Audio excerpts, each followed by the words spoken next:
Hi everybody, how are you. तो आपका मैं प्यारा डॉक्टर गुंजन सर आज क्लास 11 के लिए केमिस्ट्री का लेक्चर 2 लेके आए हैं। 11 के स्टूडेंट को मैं फिर एक बार याद दिला देता हूँ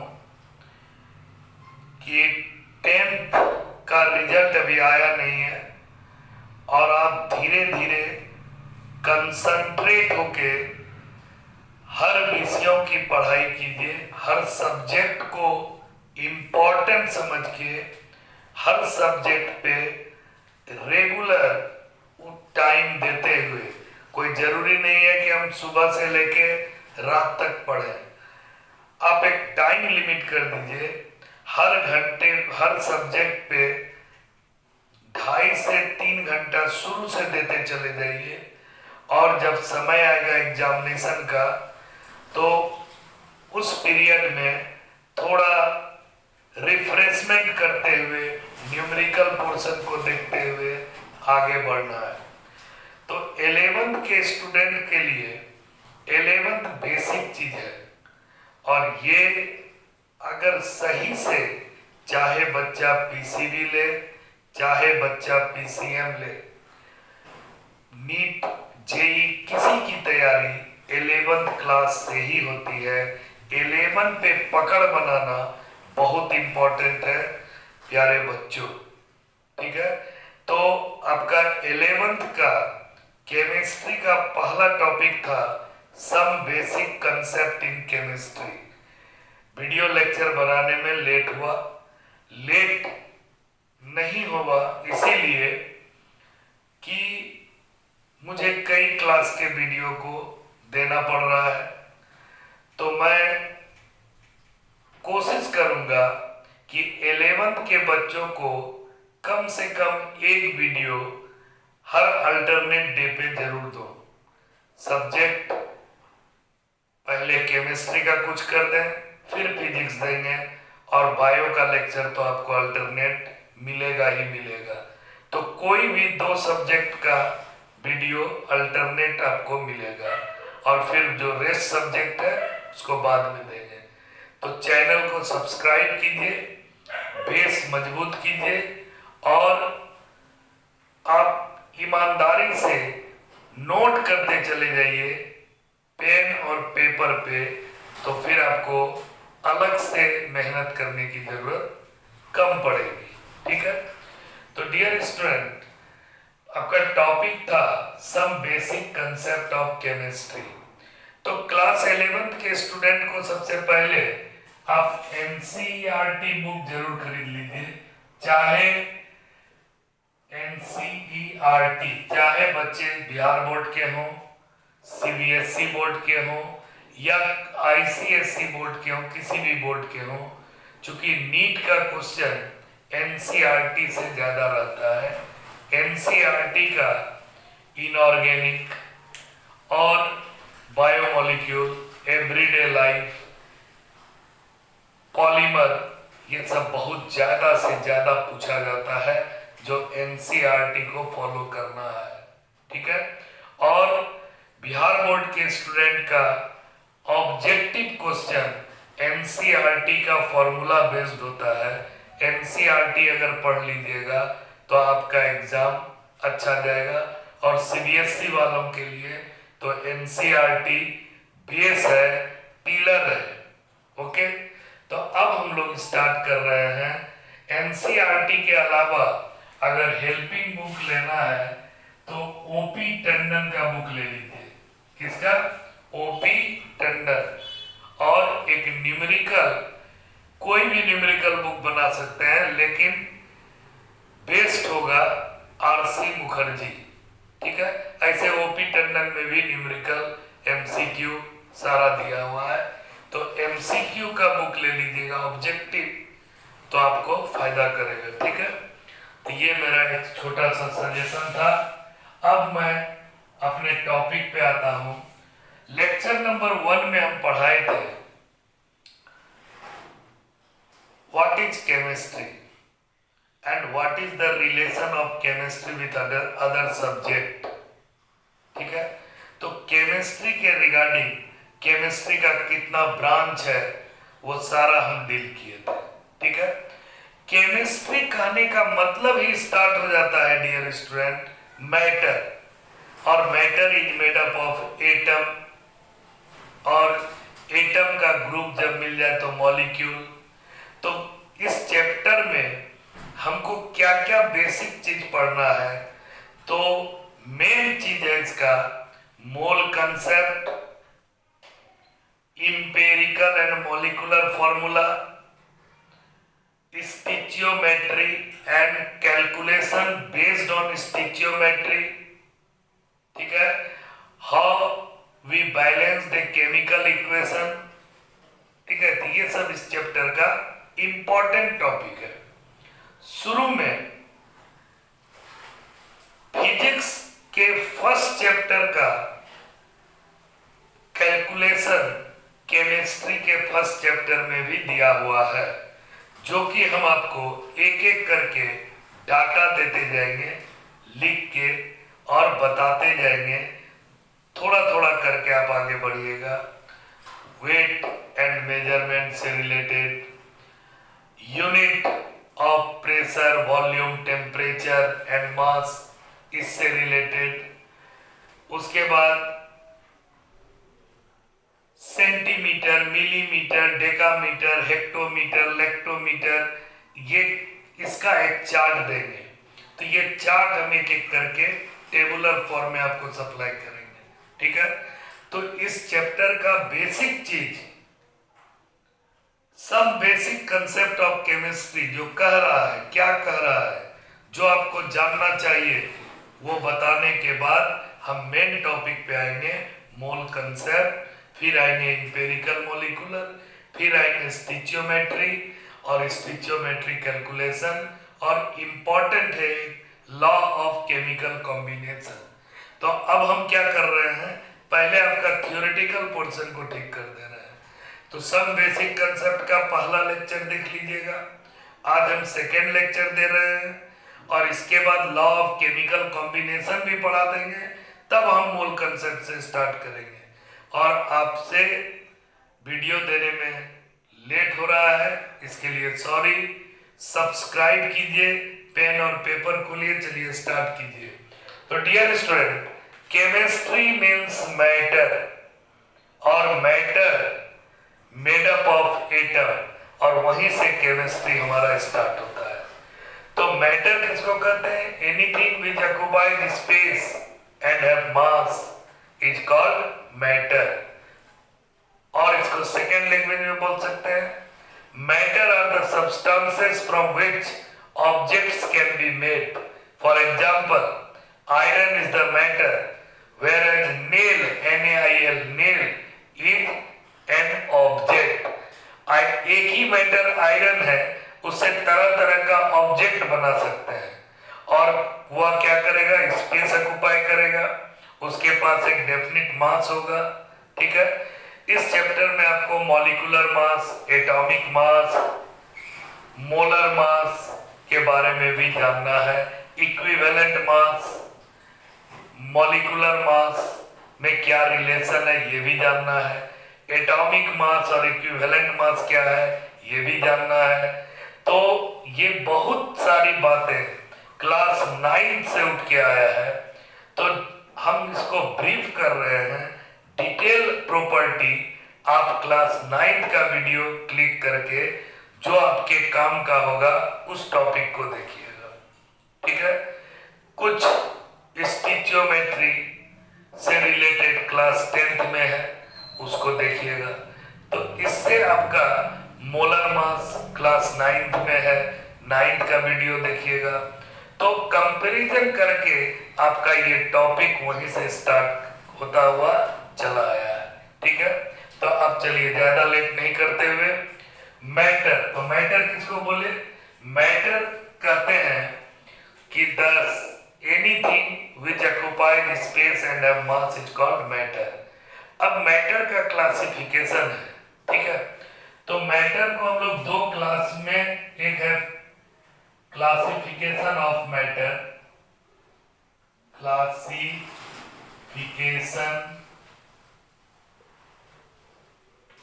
ऑफ मैटर। ठीक है, तो क्लासिफिकेशन में पहला करेंगे on the basis of on physical basis, on physical basis.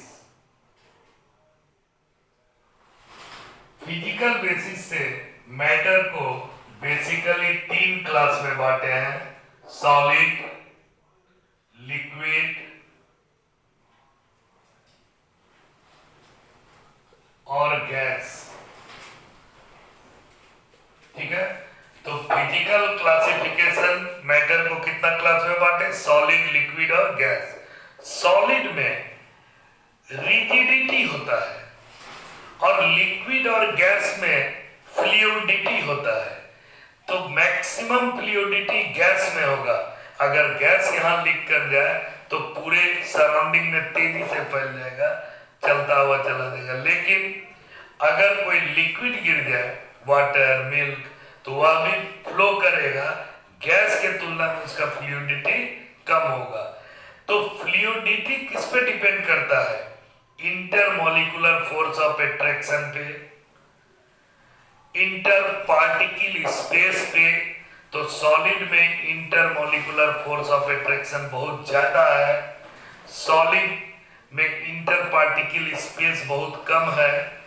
इसी कारण से सॉलिड रिजिड होता है, वह फ्लो नहीं करता है क्योंकि उसका पार्टिकल फ्री नहीं होता है।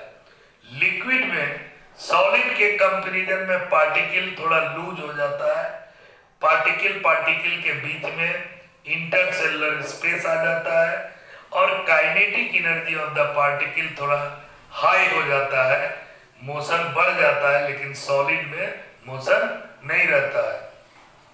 लेकिन गैस में ये इंटर पार्टिकल डिस्टेंस बहुत ही ज्यादा हो जाता है और kinetic energy of the particle very high, so that the fluidity of gas is very high as comparison to liquid and solid। समझ गए? तो फ्लूइडिटी गैस का सबसे ज्यादा है, किस कारण से, ड्यू टू वेरी लेस और negligible force of attraction between the particle and there is large interparticle space between the molecules of gases, but such thing is absent in liquid and it is totally absent in solid, so solid are rigid। अब rigid होने के कारण solid पे temperature और pressure का effect पड़ेगा, pressure का effect नहीं पड़ेगा। ठीक है, सॉलिड पे प्रेशर का कोई इफेक्ट नहीं पड़ेगा। क्यों नहीं पड़ेगा, कि बीच में इंटर पार्टिकल स्पेस नहीं है। लेकिन लिटिल मच इफेक्ट प्रेशर का लिक्विड में लिटिल मच, नहीं के बराबर पड़ता है और गैस में प्रेशर का इफेक्ट बहुत ज्यादा पड़ता है। ठीक है, तो ये हो गया आपका सॉलिड, लिक्विड और गैस। सॉलिड का पार्टिकल इस तरह से अरेंज होता है,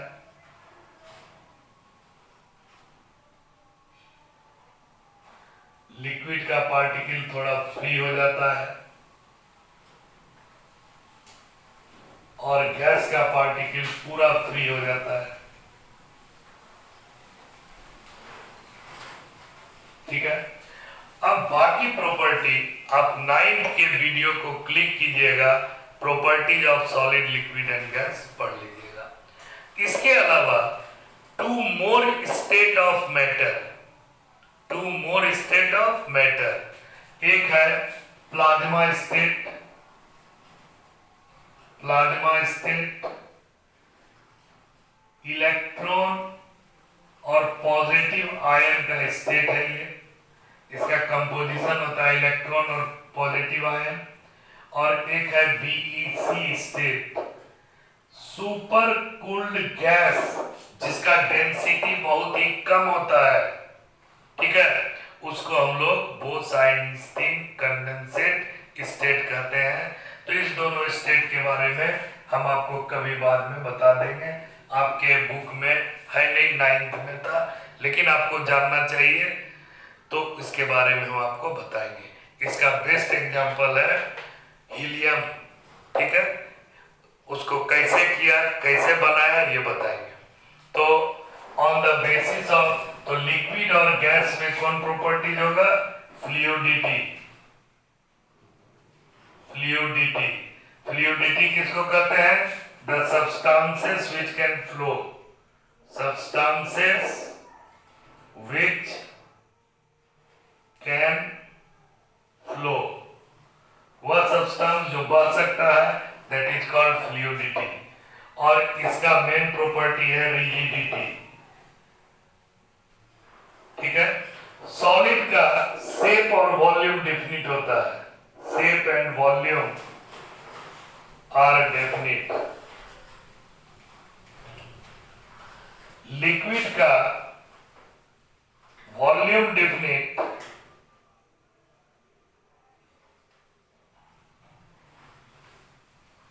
बट शेप इनडेफिनिट। और गैस का कुछ भी डिफिनिट नहीं होता है, both volume and shape are indefinite. Okay, तो this is the all about your solid, liquid and gaseous state. This is the three main classes of matter on the basis of physical structure. On the basis of physical structure. ठीक है? Next, on the basis of chemical behavior, chemical properties.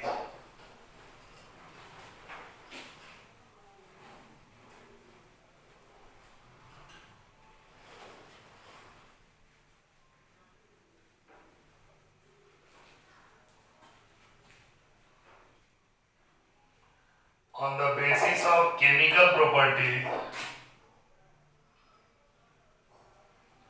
ऐसे लिखिए, chemical classification of matter, chemical classification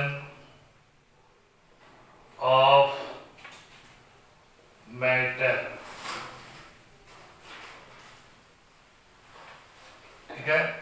तो chemically matter को दो part में बांटे हैं, one is pure, another is impure. तो केमिकल कंपोजिशन के हिसाब से, केमिकल प्रॉपर्टीज के हिसाब से मैटर आर क्लासिफाइड इनटू, ये हम लोग पढ़ रहे हैं classification of matter. Matter are classified into pure substance, pure substance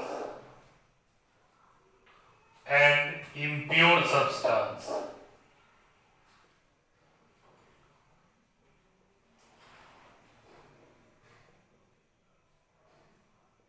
ठीक है। Pure substance made up of only one kind of element or atom, made up of only one kind of substances, ठीक है। only one kind of substances, substances का मतलब atom और molecule, ठीक है। तो प्योर सब्सटेंस किसको बोलेंगे, जो made up of only one kind of substances is called pure substance. और इम्प्योर किसको बोलेंगे, the substance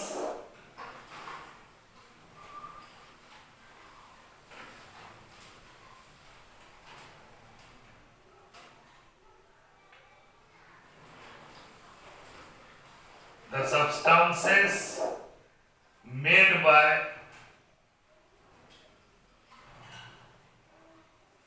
two or more than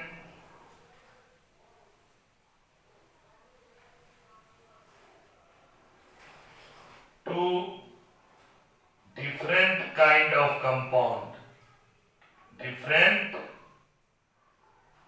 kind of compound,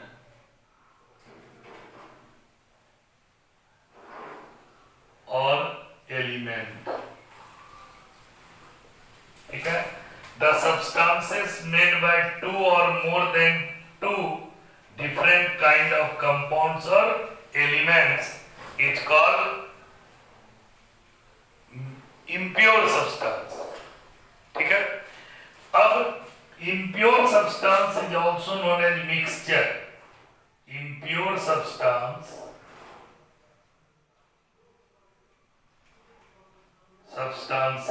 is also known as mixture.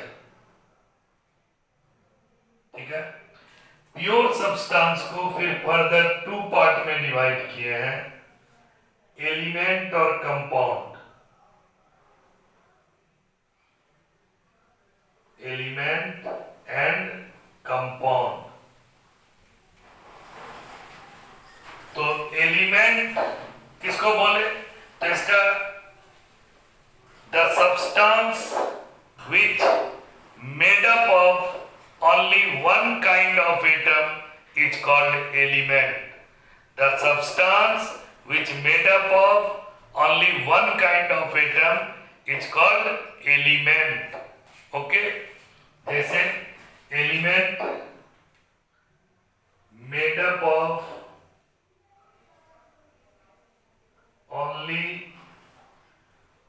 one kind of atom. Only one kind of atom का मतलब हो गया एक atom नहीं, एक से अधिक एटम भी हो सकता है, लेकिन वह एक से अधिक एटम अगर हुआ तो एटम एक ही होना चाहिए. फॉर एग्जाम्पल देखिए, इसका एग्जाम्पल देखिए. फॉर एग्जाम्पल क्या हो गया? Sodium, iron, magnesium, calcium, copper, nickel, all are element. And oxygen, O2, nitrogen, N2, O2, O and O same kind हुआ. Only one kind of atom, not one atom. याद रखिएगा, एक atom होगा तो element होगा ऐसा बात नहीं है. एक से ज्यादा भी एटम है लेकिन सारा एटम सेम है तो वह एलिमेंट होगा. तो O2, N2, O3, P4, S8, etc. all are element. Okay? अब कंपाउंड क्या होगा? Substances made by two or more than two kind of atom is called compound. तो कंपाउंड किसको बोले? Substances made by two or more than two kind of atom. Compound किसको बोले? Substances made by two or more than two kinds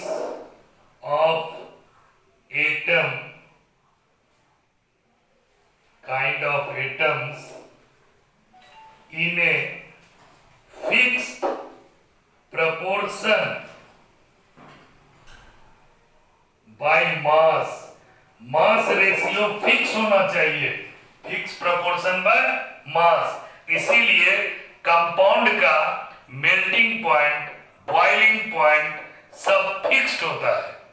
fixed होने का कारण क्या हो गया कि कंपाउंड जो दो या दो से अधिक एलिमेंट के मिलने से बना, हर एलिमेंट का मास रेशियो क्या है? फिक्स है. तो इसीलिए उसको हम लोग कंपाउंड कहते हैं. इसको मिटा दें. अब देखिए कंपाउंड का एग्जांपल.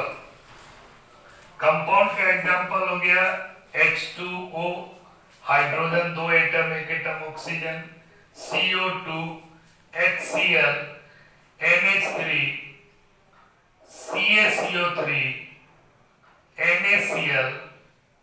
NaCl को रॉक सॉल्ट कहते हैं, रॉक सॉल्ट. और यही नमक हम लोग खाते हैं, जो नमक खाते हैं, HNO3, etc. all are compound. Okay? Now element further divided into three categories: metal, non-metal,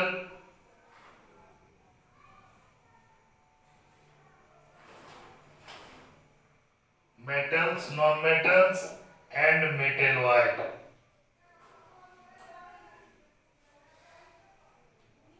ठीक है, तो एलिमेंट को कितना पार्ट में बांट दिया? Metal, non metal and metalloid. तो मेटल का प्रॉपर्टीज आप जानते हैं, malleable, ductile, hard, good conductor of heat and electricity. तो ये सब आप पढ़िएगा, 9th का वीडियो क्लिक कीजिएगा, उसमें हम इसका प्रॉपर्टी बताएंगे। ठीक है, नॉन मेटल जिसमें कि मेटल का प्रॉपर्टी नहीं हो, नॉन मेटल जो मेटल का प्रॉपर्टी उसमें नोट लगा देंगे। ठीक है, और जिसको ना तो हम मेटल में फिट कर सके और ना नॉन मेटल में फिट करें, सब element which are not fit in the class of metal or not fit in the class of non-metal, that is they exhibit some properties of metal and some properties of non-metal is said to be metalloid। सब लिख लीजिए कि metalloid किसको बोले? Some element not fit into the class of metal and not fit into the class of non-metal, that is they exhibit some properties of metal and some properties of non-metal, they are called metalloid। तो कुछ metalloid है, silicon, metalloid का example लिख लीजिए, silicon, germanium, arsenic, antimony, tellurium etcetera, ये metalloid है। बहुत important चीज है, नोट कर लीजिए मेटेलॉइड। नॉन मेटल में क्या क्या आ गया? क्लोरीन, ब्रोमीन, आयोडीन,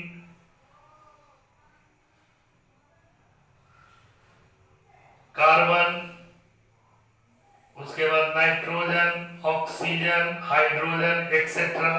मेटल में क्या क्या आ गया? Sodium, potassium, calcium, magnesium, iron, cobalt, nickel etcetera. तो ये हो गया मेटल, ये हो गया नॉन मेटल, ये हो गया मेटेलॉइड। अब नॉन मेटल में कुछ नॉन मेटल है जो सॉलिड फॉर्म में एग्जिस्ट करता है। लिखिए, carbon, boron, phosphorus, carbon, boron, phosphorus, sulphur, selenium और आयोडीन। क्या क्या बोले? Carbon, boron, phosphorus, sulphur, selenium, iodine are the non-metal which exist in solid state at room temperature, which exist in solid state at room temperature. Hydrogen and carbon are the non-metal which is a conductor of electricity. Okay, hydrogen and carbon are a non-metal which is conductor of electricity। समझ में आ गया? अब इसके बाद है आपको compound. Compound को दो पार्ट में बांटे हैं हम लोग। कंपाउंड को कितना पार्ट में बांटे हैं? दो पार्ट में। कौन कौन? Organic compound and inorganic compound. Compound को कितना पार्ट में बांटे? दो पार्ट में, इनऑर्गेनिक और ऑर्गेनिक। इनऑर्गेनिक जो नॉन लिविंग थिंग से प्राप्त हो, non living things, example rocks, mineral, इसको हम लोग बोलते हैं inorganic compound. Organic compound living thing से प्राप्त होता है, लिविंग थिंग से, इसको हम लोग बोलते हैं ऑर्गेनिक कंपाउंड। तो all compound of carbon except CO2, इसके बारे में हम लेक्चर 1 में बता चुके हैं। तो ये हो गया ऑर्गेनिक कंपाउंड। अब मात्र 1 मिनट का समय लेंगे आपका, मिक्सचर को बता देते हैं। ठीक है, ये हो गया। अब आ जाइए आप मिक्सचर। जो हम लेक्चर 1 में बता चुके हैं वो लेक्चर 2 में नहीं बताएंगे, जो लेक्चर 2 में बता देंगे लेक्चर 3 में नहीं बताएंगे। वर्ड बोलेंगे लेकिन आपको समझना है। ठीक है, mixture is of 2 types. Mixture is of 2 types. One is homogeneous mixture, other is heterogeneous mixture.